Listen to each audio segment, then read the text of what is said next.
I canceled my girlfriend's stay at a luxury resort that I paid for after she used my tickets to go with her friends instead of me. I have a girlfriend, Ina, with whom I've been for about 4 years. Recently, I planned a romantic trip to an amazing resort to celebrate our anniversary, which also falls on her birthday. I paid for everything: plane tickets, accommodation, and even some special activities at the location. This year, I was planning to propose to her. I was super excited and told enough about the details of the trip a few weeks in advance, and she seemed very enthusiastic as well. However, a few days before the trip, she started acting strangely and a bit distant. I asked if everything was okay, and she assured me it was. On the day we were supposed to travel, I asked if she preferred to meet at her place if I should pick her up, if she preferred to meet at the airport or something else, but I got no response. I tried calling her multiple times, but nothing. I even asked her relatives if she had mentioned anything to them, but again, nothing. I was anxious, wondering what had happened, and even considered going to the police to report a disappearance. Imagine my surprise when a few hours later I saw photos on social media of Anna at the resort, but she wasn't alone. She was with a friend and four guys I didn't know. I was in shock. I called her immediately, but she didn't answer.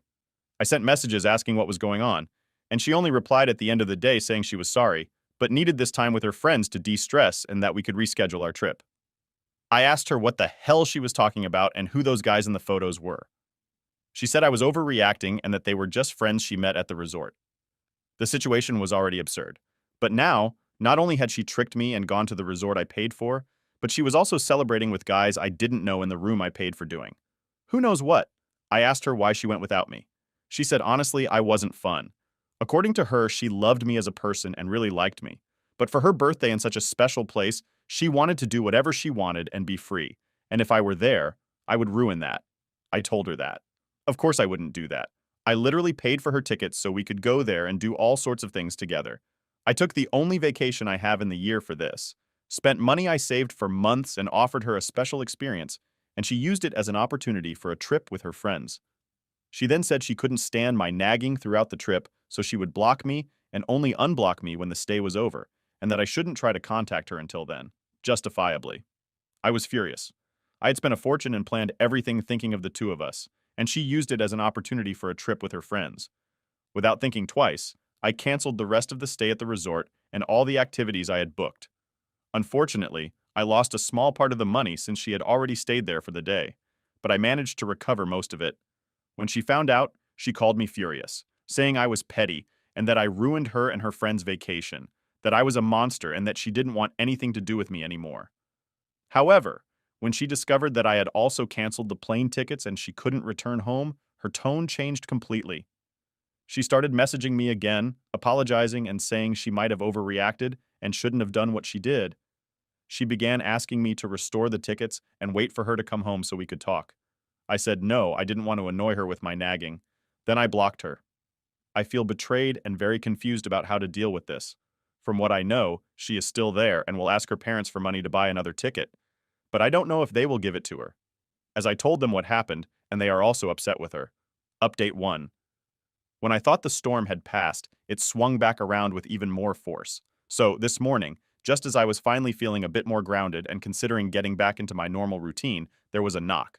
Not just a light tap, but a solid, determined knock. It was Inna. Yes, Inna, standing right there at my doorstep looking like a mix of nervous and hopeful, maybe even a bit desperate. I could barely process my emotions at seeing her there. Surprise, anger, curiosity, a weird sense of deja vu. It was all swirling inside me. Despite everything, I opened the door. I mean, you have to, right? You have to at least find out why. Inna was tearful, and she wasted no time launching into this heartfelt apology. She looked pretty rough, which part of me felt like she deserved. She talked about how she realized she had messed up big time, how she'd taken everything we had for granted, and how being stranded without a way back was a wake-up call. She went on about the friends who had quickly distanced themselves once the luxury dried up, how they blamed her for ruining what was supposed to be their epic getaway. Her parents, she said, were disappointed beyond words, and the whole experience made her reevaluate what was important in her life. And according to her, that was me, our relationship. Listening to Inna spill her guts, seeing her so vulnerable, I won't lie, it stirred up a lot of old feelings. There was a part of me that just wanted to put it all behind us, to forgive and forget. But there was also this louder voice reminding me of the betrayal, the disappointment, and the sheer audacity of her actions. She suggested couples therapy, promised transparency, swore it was a one-time mistake that would never happen again. She was pulling all the stops, and it was a lot to take in. After Inna left, I closed the door and just stood there for what felt like ages. My house suddenly felt a lot smaller, or maybe it was just the weight of everything making it feel cramped. The idea of trying to patch things up was tempting.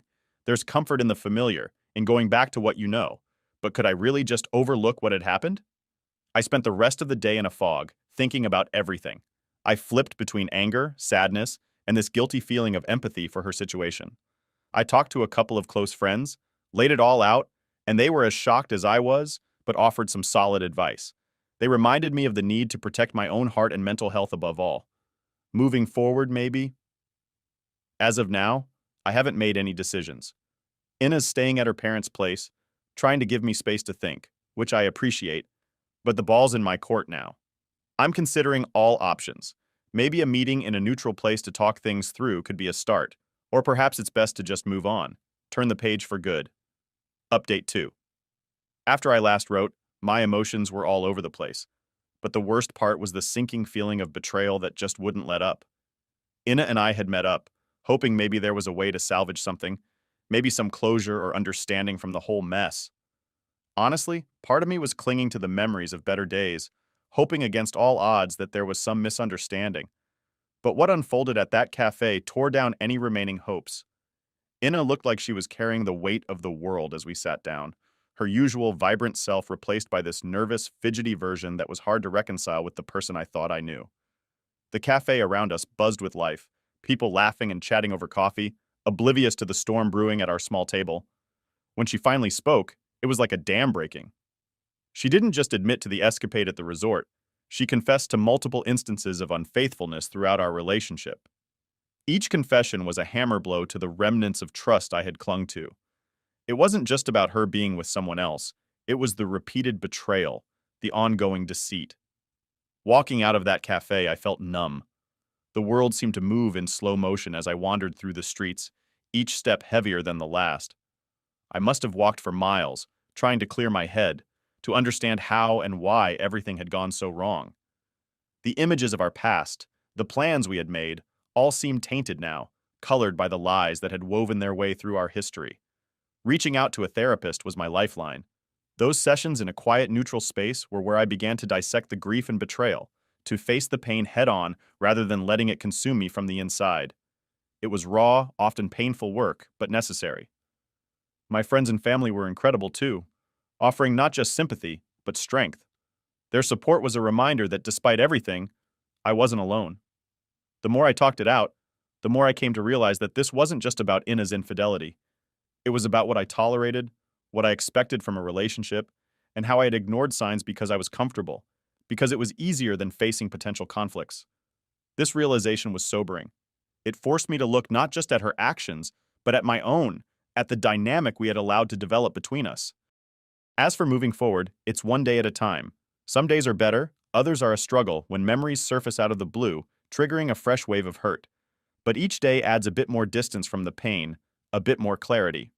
I've taken up old hobbies that I had set aside: photography, hiking, being out in nature, capturing moments of fleeting beauty has been therapeutic. It's a way to reclaim parts of myself that got lost in the relationship. The future is still a big question mark. Right now, it's about healing, about building a life that feels authentic and fulfilling.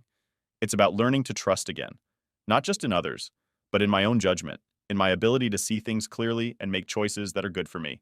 To those who've been there. To everyone reading this, whether you've shared words of support, advice, or simply followed along, thank you.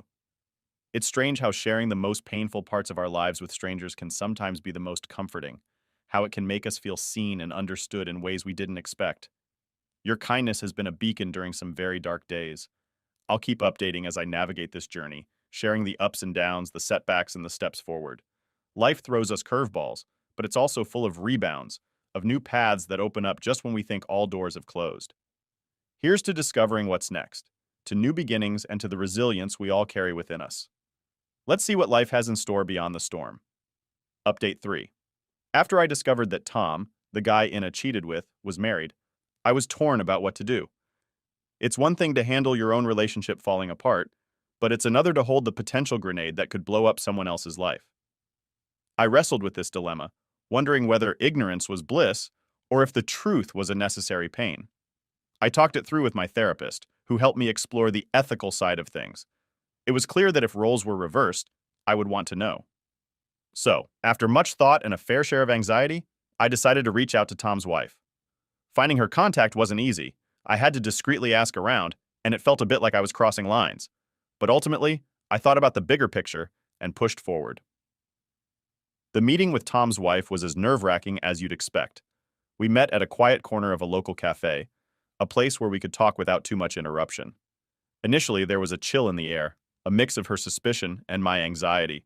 When I finally laid everything out, the look of shock on her face was something I won't easily forget. It was a mirror of my own when I first found out about Inna.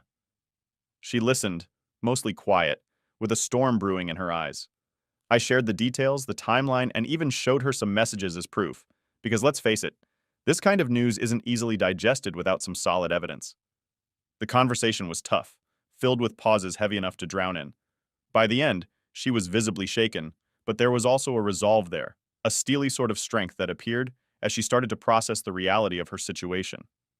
After our meeting, the fallout was immediate and intense. Tom's wife confronted him, and from what she later told me, it was both explosive and revelatory. They were thrust into their own whirlwind of decision-making and emotional upheaval. She thanked me for coming forward, saying that while it was devastating, it was better to confront the harsh truth than to live in deceit. For me, telling her had unexpected consequences on my own healing process. There was a sense of closure, a feeling of doing the right thing, however hard it was. It didn't make the betrayal hurt any less, but it gave me a sense of agency, of taking action rather than being a passive victim in the narrative of my own life. As for my own path forward, it's still being paved one day at a time. The world didn't stop turning, and life didn't pause to let me catch up. I had to keep moving. I found solace in returning to my hobbies, particularly photography. There's something about capturing life through a lens that helps put things in perspective. It's like you're framing the world, focusing on what you choose to see, and blurring out the rest.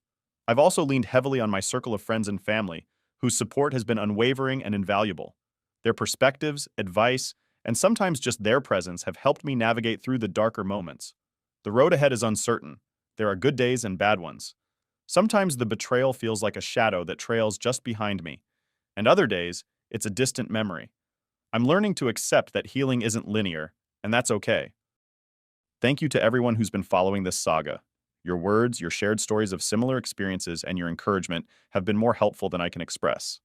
I'll continue to share updates as I navigate through this. Here's to moving forward, to healing, and to finding peace in the chaos of life. Here's to new beginnings, however they may come. Update 4. After sharing the initial shock and hurt with Sarah, Tom's wife, our casual conversations slowly morphed into regular check-ins. These weren't just your run-of-the-mill venting sessions.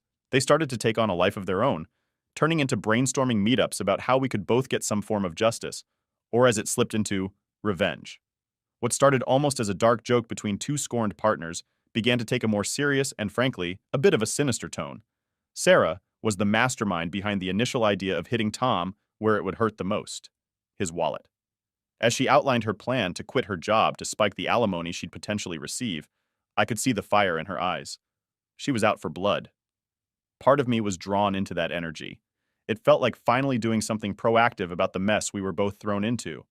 But there was also this nagging feeling in the back of my mind about whether this was really the right move. She laid out the entire strategy during one of our lengthy chats at a local diner that's become our go-to for these clandestine meetings. The more she talked about it, the more detailed and calculated it all became. She had thought of everything, the timing, the potential legal hurdles, and even the social fallout she might face. It was like watching a general map out a battle plan. As these plans crystallized, I found myself being pulled deeper into the scheming. Initially, I was just a sounding board, offering a bit of advice here and there, mostly trying to inject some caution into the mix. But as time went on, I became more involved, helping to think through potential outcomes, discussing legal angles, and even playing devil's advocate to ensure Sarah had thought through all the angles. This involvement made me start to question my own motivations. Was I really helping Sarah, or was I using this plan as a way to channel my own anger and hurt? Was I looking for vicarious satisfaction in Tom's downfall because I hadn't fully dealt with my own feelings about Ina's betrayal? As the plan moved forward, my doubts grew. There's something about plotting revenge that starts to eat at you, making you question your own moral compass. I began to reflect on the potential consequences, not just for Tom, but for Sarah, myself, and even innocent bystanders like family members and friends who might be caught in the crossfire. I found myself lying awake at night wrestling with the ethics of our actions. Was it just to seek retribution in this way? Could this spiral out of control and lead to more hurt? What was the endgame here? Justice or just plain revenge? Realizing that I might be in over my head, I sought more professional advice. I talked extensively with my therapist about the situation, unpacking not just the plan with Sarah, but my entire journey since discovering Ina's betrayal. These sessions were eye-opening, helping me to see how my desire for justice might actually be clouding my judgment. I also consulted a legal friend informally, trying to get a sense of the legal ramifications of what we were considering. The advice was sobering. Messing with someone's life like this could have serious legal consequences and could backfire in ways we hadn't considered. Now, here I am, at a crossroads, trying to decide how, or if, I should continue down this path with Sarah. The plan is in motion, but not irreversible. I find myself torn between supporting a friend in her quest for what she sees as justice and stepping back from a situation that might not be as black and white as it seems. Reflecting on the journey to everyone who's been reading these updates, your support and insights have been invaluable. This journey has taken turns I never expected, pushing me to question not just the actions of those who hurt me, but also my own responses and choices. As I navigate these murky waters, I'm reminded of the complexity of human emotions and relationships, and the often blurry line between right and wrong. I'll keep you posted on where this path leads, hopefully to a resolution that brings peace rather than more turmoil. Here's to finding clarity in the chaos and making choices we can live with. Update 5.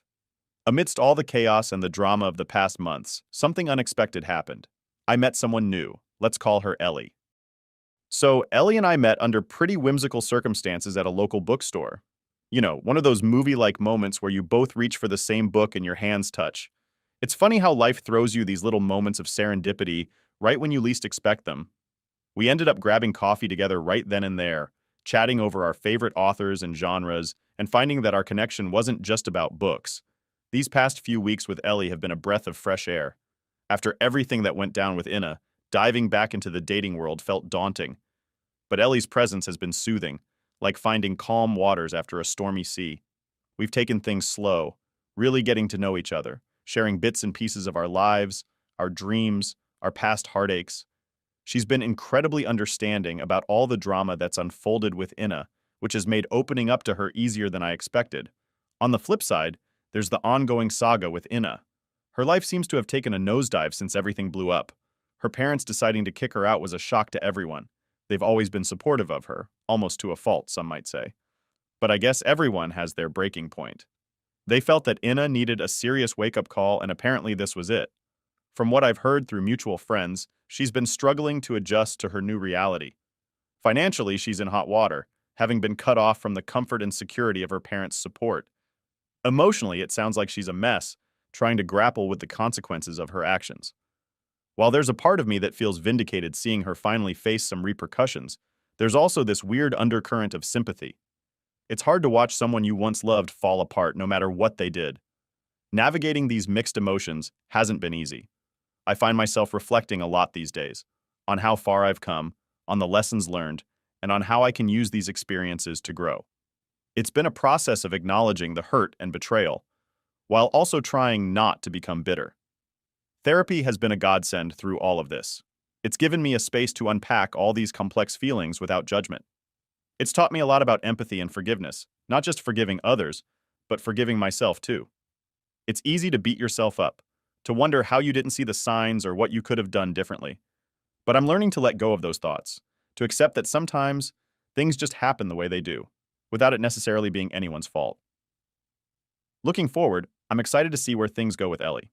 We're planning a small trip together next month, a little getaway to a cabin by the lake where we can just relax, enjoy each other's company, and build on this new relationship. It's nice to have something to look forward to, a reminder that there's still joy to be found after heartache.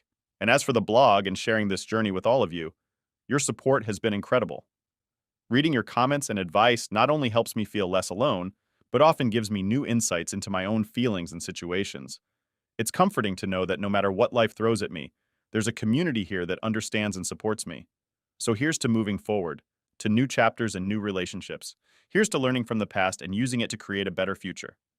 I'll keep updating as things progress, sharing the highs and hopefully fewer lows. Thanks for being a part of my journey. Here's to finding happiness, in whatever form it may come. Cheers to life's unexpected twists and turns, and to navigating them with grace and resilience. Update 6. Ellie and I had been growing closer by the day, and our relationship felt like it was on fast forward in the best possible way. We were connecting on all levels, and life seemed to be rewarding us with pure, unadulterated happiness after a stormy period. Then, the baby news hit us like a ton of bricks, in that startling, exhilarating way that changes everything you thought you knew about your future in an instant. We found out Ellie was pregnant on a lazy Sunday morning. It was completely unplanned and unexpected. We were both in our pajamas, just enjoying a slow start to the day when she mentioned she'd been feeling off. Half jokingly, I suggested getting a pregnancy test. When she agreed, I thought we were just indulging a whim. But when that test showed a positive, our casual morning turned into one of the most memorable days of our lives. After the initial shock and excitement of the pregnancy settled a bit, I started thinking about how I wanted to make things even more official with Ellie. I knew she was the one for me, not just because of the baby, but because of how she'd been my partner through everything, offering me support and showing me what a loving, stable relationship could look like. I wanted the proposal to be special, but also intimate, something that would reflect the simplicity and depth of our bond. So I planned a quiet evening at home. I cooked her favorite meal, spaghetti carbonara, set up candles all around our living room, and put on the playlist that had all our favorite songs. It was just us, in our little bubble, and it felt perfect. When I proposed, Ellie's reaction was everything I had hoped for and more. She was genuinely surprised, and her immediate tears and laughter were a mix that perfectly encapsulated the moment. Joyful, emotional, real. It felt like we were the only two people in the world at that moment. And when she said yes, it was the happiest I had felt in a long time. This whole journey, from the depths of despair with Inna to finding something so real with Ellie, has been surreal. If you had told me a year ago that this is where I'd be today, I wouldn't have believed it. It's funny how life works out sometimes. It throws you these curveballs, and somehow they lead you exactly where you're meant to be. Meeting Ellie, and now expecting a child with her, has taught me so much about the unpredictability of life and the resilience of the human spirit.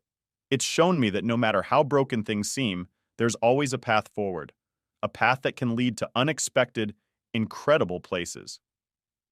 Now, as Ellie and I prepare for our wedding and the arrival of our baby, I'm filled with a mix of excitement and nervous anticipation. We're diving into all things wedding planning and baby prep. It's a lot, but it's the kind of busy I've come to cherish because it's building towards the life I've always hoped for. We're looking at venues for a small wedding, something outdoors, maybe in a garden or by the beach. We want it to be a celebration of love, not just our love, but the love of all our friends and family who've supported us along the way. As for the baby, our weekends are now filled with browsing baby stores, reading parenting books, and daydreaming about the future. To everyone reading this, your support has been a cornerstone through my ups and downs. Sharing this journey with you has been incredibly therapeutic and rewarding. The comments, the shared stories, and even just knowing you're out there reading this means more than I can express. Here's to the future, a future filled with love, laughter, and the little footsteps of our newest addition. I can't wait to share more updates as we embark on this incredible adventure. Life is full of surprises, and I'm so grateful for where this one has led me. Cheers to new beginnings and the beautiful unpredictability of life.